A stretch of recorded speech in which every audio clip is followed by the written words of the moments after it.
Oke cuy, balik lagi sama gue Gani. Di samping gue sekarang ada casing keluaran terbaru dari Aerocool ya. Ini adalah Aerocool Turn Mini ya, warna hitam ya. Include 4 fan ARGB ya. Depannya mesh. Sudah dipastikan sirkulasi udaranya jos, support water cooling di samping juga ya. Oke, dan walaupun namanya ini mini ya, casing ini bisa gue bilang termasuk tinggi ya, termasuk gede seperti casing-casing ATX ya.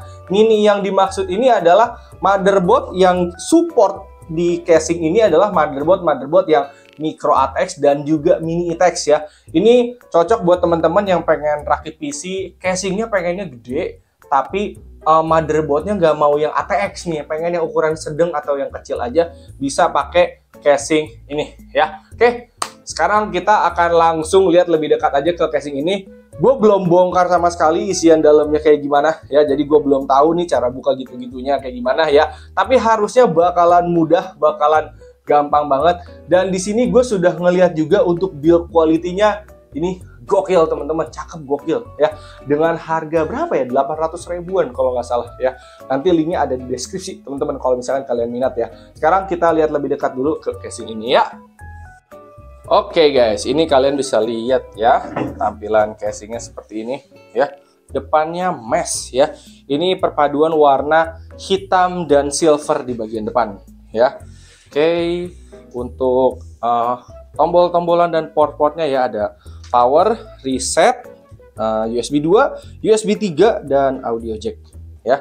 Oke, di bagian atasnya ini ada dust filter teman-teman ya. Oke. Nah, ini kita buka dulu tempered glassnya ya. Sebenarnya kalau kalian pengen baca manualnya, cara bukanya, kalian ambil aja nih manualnya ya dari lubang yang belakang ini ya. Yang tarik aja ya. Nah, di sini udah ada keterangan-keterangannya ya. Turn Mini ya, mini tower case ya. Tapi ini gede guys, gue nggak bohong. Oke, dan kalau dilihat, nah di sini cara ngebukanya, cara pasang-pasangnya di sini ada ya, how to installnya ya. Jadi kalau kalian bingung, di sini sudah dikasih panduannya ya. Oke, dan di sini gue lihat di bagian samping dia bisa water cooling 240 maksimal ya, di atas 360, di belakang bisa 120 ya. Oke. Nah, dan ini ada ARGB controllernya kalau dilihat di sini. Nanti kita akan lihat ya. Oke, kita akan buka tempered glassnya. Tapi untuk membuka seperti biasa casingnya harus ditidurkan ya. Nah, ini masih keras guys. Ya, kalau kalian beli casing baru ya, rata-rata baut casingnya itu keras guys, tapi cuman di awal doang, cuman tak gitu, habis itu udah bisa pakai tangan ya. Dan ini kalau gue lihat si tempered glassnya harusnya dia tebel guys, ketara soalnya guys. Kalau misalkan kalian beli casing tempered glass yang tipis sama yang tebal tuh ketara. Wih kan, ini udah cukup berat, gue nggak bohong nih. Kalian bisa lihat ya. Gila.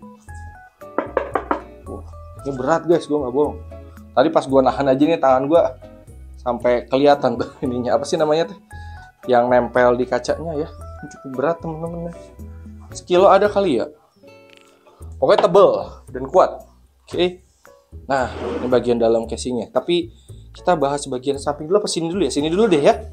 Nah, ini motherboard yang disupport itu adalah motherboard micro ATX ya, mini ITX juga bisa, tapi udah paling bener guys kalian rakit di casing ini pakai micro ATX yang 8 baut teman-teman ya. Jadi biar padat gitu sampai sini ya. Oke. Terus ini ada water cooling 240 bisa dipasang di sini ya. Tapi kalau kalian mau pasang water cooling 360 di atas, ya udah di sini pasang fan aja guys ya. Oke. Ini sudah include 4 fan ARGB ya, depan 3 belakang 1. Oke. Sini ada perbaut-bautan duniawi ya, dapat. Terus ini bagian bawah kalau gue lihat ini kita bisa masang apa namanya teh, fan lagi teman-teman ya, 120 ya. Jadi fan cukup banyak tempat masangnya ya, bisa di depan, bisa di belakang, bisa di atas, bisa di samping, bisa di bawah ya. Jadi kalau kalian mau masang full itu bisa ya. Oke. Ini gue cukup jarang teman-teman ya nemuin casing yang bisa dibilang setinggi casing ATX tapi motherboard yang disupportnya micro. karena rata-rata casing gede ya udah gede aja gitu guys ya. Ini akan sangat memudahkan rakit ya untuk orang-orang yang tangannya besar seperti gua ya. Bakal sangat gampang guys. Oke. Set panelnya juga cukup tebal teman-teman ya. Gila. Dan di sini di samping kita dikasih dust filter lagi ya. Karena tadi kan ada fan dari samping teman-teman ya, jadi harus ditaruh dust filter lagi biar kalau ada debu tinggal ambil aja lalu bersihkan. Oke. Nah, kita lihat ke belakang ya. Wah, di sini numpuk semua ya, perbaut-bautan. Terus ini RGB controller teman-teman ya. Serta dengan front panel dan kawan-kawan. Ini gue lepasin dulu deh ya kabel tisnya ya. Nah, jadi biar ketara nih. Ini kabel front panel teman-teman ya. Ada ini audio, ini USB 2, ini USB 3 ya. Nah, powernya mana nih? HDD LED, reset, power dan kawan-kawan ada di sini ya. Oke, dan di sini tombol resetnya udah nempel ke si controllernya ya. Jadi tombol reset di casing ini dialih fungsikan menjadi tombol ganti warna ya. Cuman kalau misalkan kalian mau mau tetap pakai tombol reset juga bisa aja sih. Jadi ganti warnanya bisa sinkron ke motherboard ya via ARGB ya. Oke. Nah, ini colokannya masih disediakan satu lagi ya untuk ARGB-nya ya, yang PWM dan ARGB 3 pin. Oke. Oke. Ya, ini ada PWM dari controllernya ya, ada PWM untuk motherboard, sama ini ada ARGB ya, dan juga VDG ya untuk sinkron kalau misalkan kalian mau ganti warna via motherboard. Kalau misalkan motherboard kalian tidak support RGB, terus kalian pengen pakai tombol resetnya, ya berarti fan-nya nggak bisa kalian ganti warnanya guys ya, karena sumber ganti warnanya cuman di sinkron motherboard dan tombol reset aja. Oke. Terus kita lihat ke bawah ya. Kalau dilihat di bawah ini ada tempat power supply ya, ada dust filter lagi.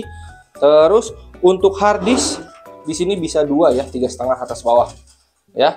Oke, SSD SATA di sini bisa juga ya. Jadi cukup lega ya, kabel manajemen juga lega, teman-teman bisa lihat di samping ya. Gokil. Nah, ini perbaut-bautan ya. Isinya ya standar baut-baut aja untuk casing ya.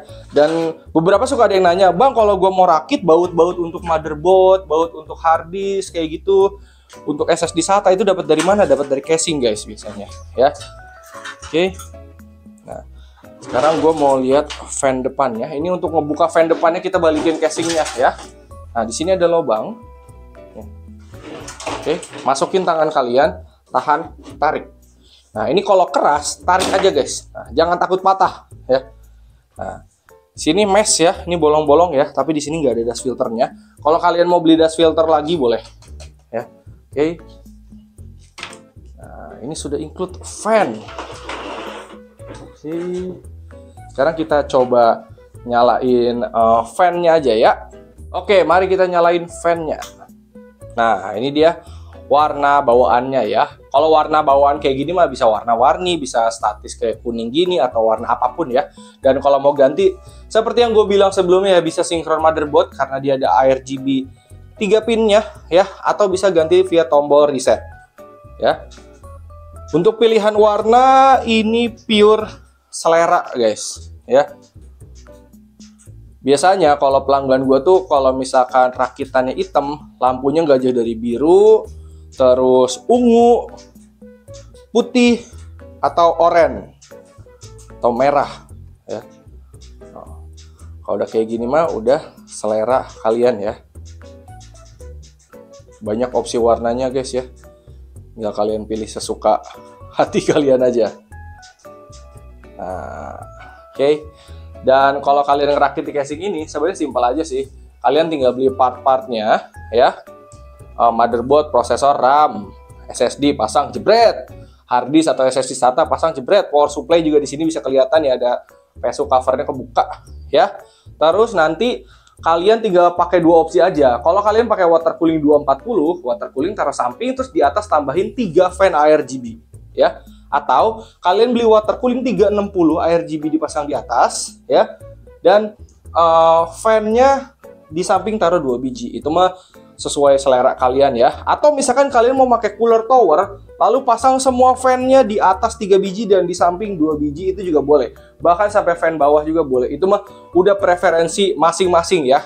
Udah terserah kalian mau rakit bentukannya gimana. Intinya di casing ini fleksibel ya. Kalaupun kalian mau rakit pakai tadi tuh ARGB controller ya, di belakang misalkan kabelnya rame, atau mau pakai extension kabel 24 pin dan kawan-kawan, ini udah lega ya pokoknya ya. Nggak akan nyusahin kalian buat rakit, karena walaupun ini namanya mini, ini casingnya lega guys, bakalan enak dipakai buat rakit. Nanti kita lihat aja proses rakitnya ya. Oke, segitu aja dari gue. Hatur nuhun, terima kasih dan thank you, semoga bermanfaat.